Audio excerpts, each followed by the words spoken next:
All right, lesson 6.2, properties of parallelograms.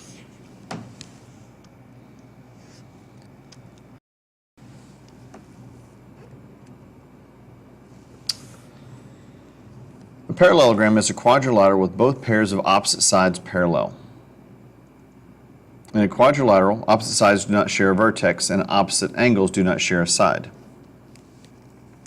So these sides right here are opposite sides. BC and AD are across from each other, opposite sides. These are the ones that are parallel. AB is an opposite side to CD. These are parallel. And angle A and angle C are what we call opposite angles. So, opposite angles do not share a common side. Opposite sides do not share a common angle. Now, what we're going to talk about for the rest of this chapter is we're going to look at all different types of quadrilaterals. And the first sets of quadrilaterals we're going to look at are parallelograms. So it's important that we learn all the properties of parallelograms. This is a symbol we'll use, and if we're talking about several parallelograms, we'll put an S inside of it. So these are the properties. The first property, we already know that opposite sides are parallel, so now opposite sides of a parallelogram are congruent. Opposite angles of a parallelogram are congruent. Consecutive angles, these are angles that are next to each other in a parallelogram, are supplementary. And if a parallelogram has one right angle, then it has four right angles. So these are the first four properties we're going to look at. So let's go on to the next one. Number 5, the diagonals of a parallelogram bisect each other. Remember, to bisect means you're going to cut it in half, which means that you've got two congruent segments. Each diagonal of a parallelogram separates the parallelogram into two congruent triangles. So let's take a look here at our consecutive angles. Which ones are consecutive angles here? Well, consecutive angles we said earlier are the ones that are side by side. These are, if these are our parallels we're looking at, the top and the bottom here, and this becomes our transversal. These are same side interior angles. So, consecutive angles will be like angles A and angle B. Angle B is consecutive with angle C. Angle C is consecutive with angle D. And then we have angle A is consecutive with angle D as we move all the way around. So what it means to have a diagonal here, this diagonal here cuts us into two congruent triangles. We know they're congruent because of the properties we just looked at. We said opposite sides are congruent. That means this side is congruent to this side.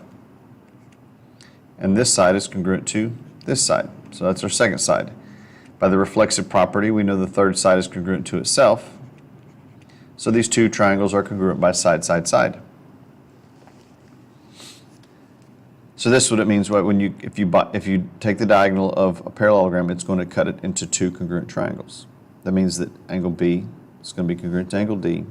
This angle is congruent to this angle, and this angle here is congruent to this angle because of alternate tier angles. All right, so let's take a look here.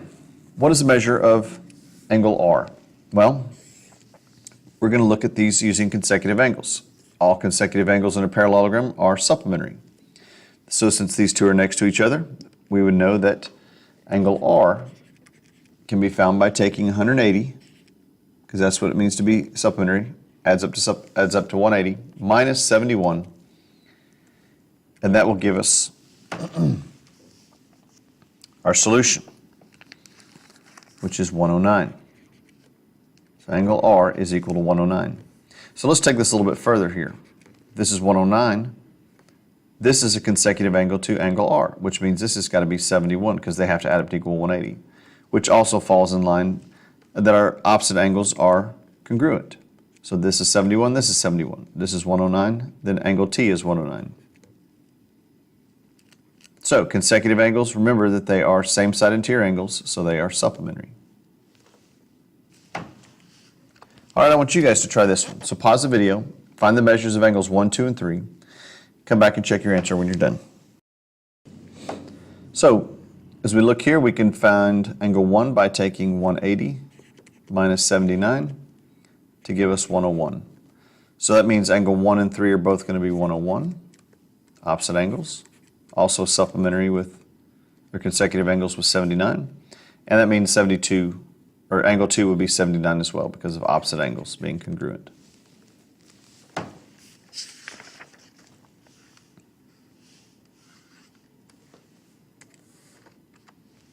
All right, so this one says solve a linear system of linear equations to find the values of x and y. This is probably one of our more challenging problems because we're having to use the substitution method. So this right now is going to refer to the property where diagonals bisect each other. So if these are a parallelogram, which it says it is, then this diagonal cuts this one in half, and this diagonal, LKM, cuts LN in half, which means that this half is congruent to this half. And this half is congruent to this half. They're not the same length all the way around. These two are the same, and these two are the same. So that means that the length from L to P is congruent to the length from N to P. And the length from K to P is congruent to the length of M to P. So these are the segments we know that are congruent. So to set this up, we're going to take each expression and plug our numbers in. So x equals y plus 2, and then kp is y plus 10 is equal to 2x minus 8. Now, notice that we have two variables in each equation. So what we're going to have to use is use substitution to solve for this. Since this is already solved for x, we're going to take this value for x, the y plus 2, and we're going to plug it anywhere there's an x over here, which is only 1, so we're going to plug y plus 2 in for x here. So we'll bring down the y plus 10, 2 times x. Well, x we know is going to be y plus 2 minus 8. Don't forget about the minus 8. Now we have to get rid of the parentheses by distributing. So 2 times y is 2y, 2 times 2 is 4, and bring down your minus 8. So now let's combine any like terms. Y plus 10, nothing we can do over there still. Just a 2y, and 4 minus 8 is going to be a minus 4. So now we have it to where we can solve for our variable, subtract a y. We're going to add a 4. That gives us 14 is equal to y. So once we get this, we need to find out what x is. Well, since we already have it solved for x, we're going to just take x equal to 14 plus 2, and that gives us that x is equal to 16. So there's our second answer. Here's our first answer. Now we need to find the value of Km and Ln. Km, we can go plug this in here. This is going to be y plus 10. That's going to be 14 plus 10, which is going to be 24. That means that this side over here should be 24. If this is x, that means this is going to be 16, and that means this side over here should equal 16. So for k to m, it's going to be 24 plus 24, or 24 times 2, which is going to be 48. For ln, it's going to be 16 times 2, which is going to be 32. So our answers are for x is 16, y is 14, Km is 48, and Ln is 32. All right, so let's try one on our own. Find the values of x and y in parallelogram PQRS at the right. What are PR and SQ?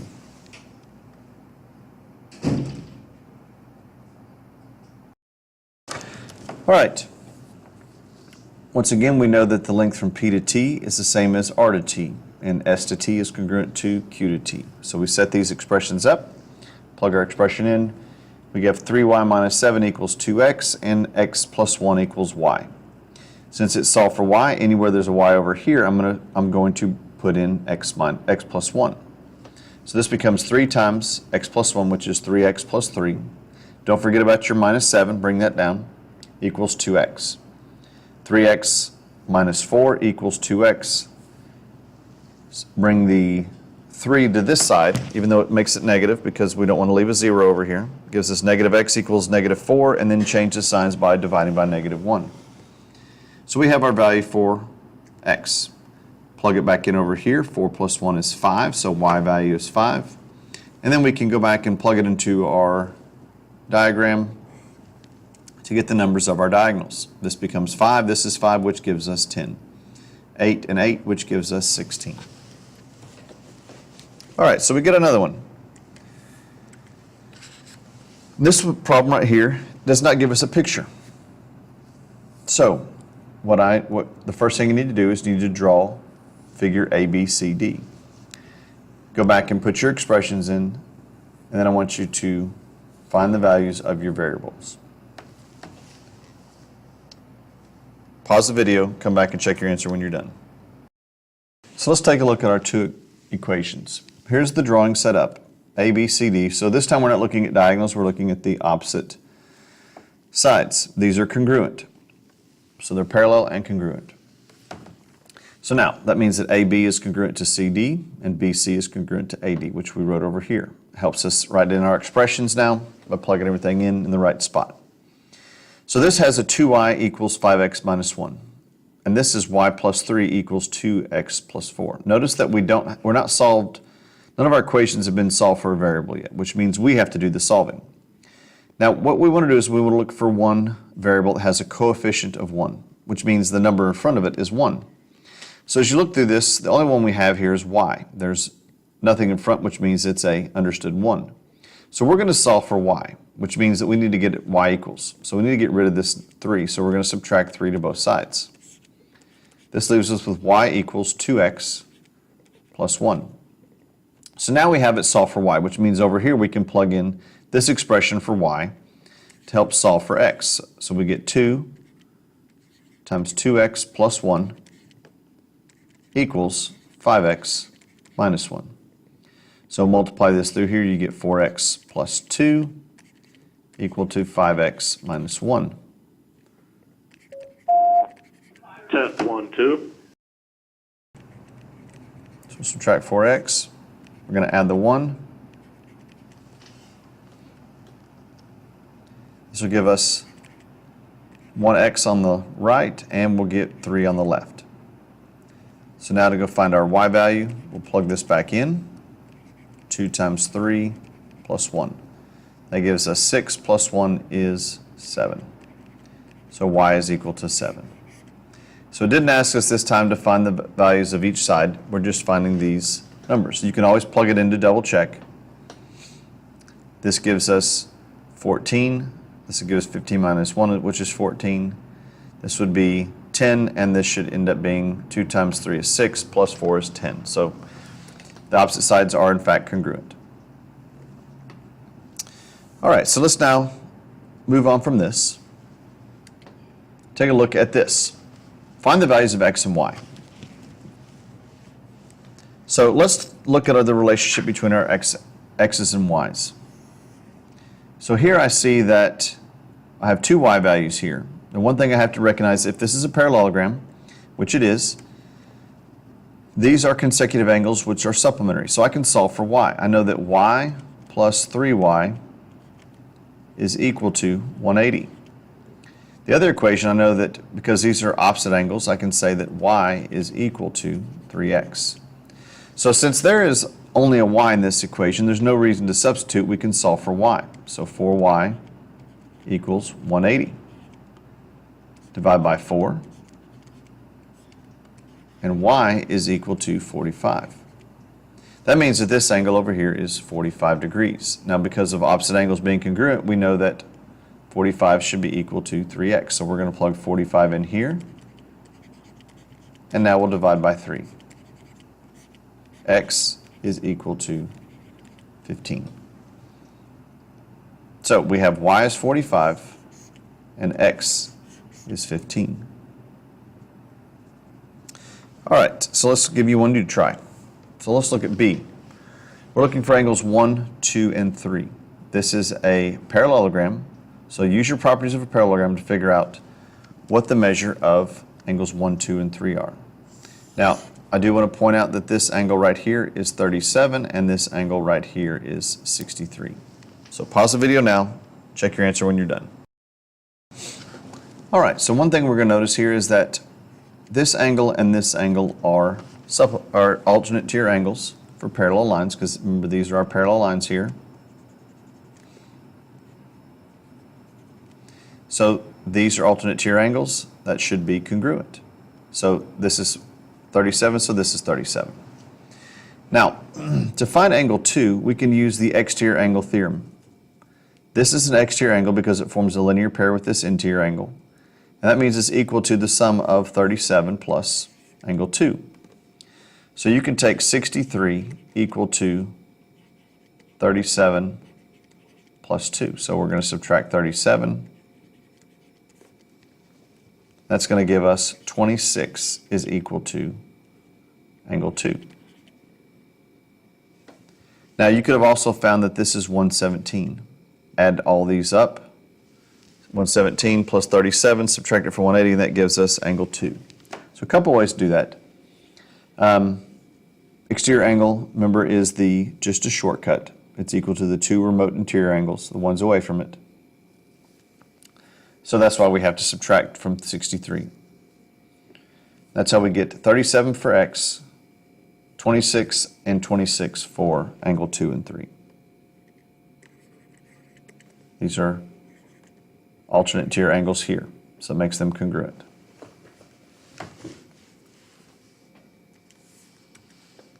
All right, so this one right here talks about if we have 3 or more parallel lines and we have a transversal that intersects it. Well, in this case, if the segments that are created in one transversal are congruent, then these segments over here will also be congruent. So in this figure here, they give us that AE is parallel to BF. So that means AE parallel to BF, which is parallel to CG, which is parallel to DH. It says they're all equal to 2, which is not as important as knowing that they are all parallel. Okay, so if these are all the same here, all we need to know is that these are all congruent, these little segments here. And it tells us on these that EF is equal to 2.25. So this is 2.25. And it wants to know what is the measure of E to H. Well, from the last theorem we looked at, if these segments are all the same, then these segments are all the same. So this is 2.25, this is 2.25, so therefore the measure from E all the way to H is going to be 3 times 2.25. That gives us 6.75. All right, so this concludes our lesson on the properties of parallelograms. In the next lesson, we'll look at proving that a quadrilateral is a parallelogram.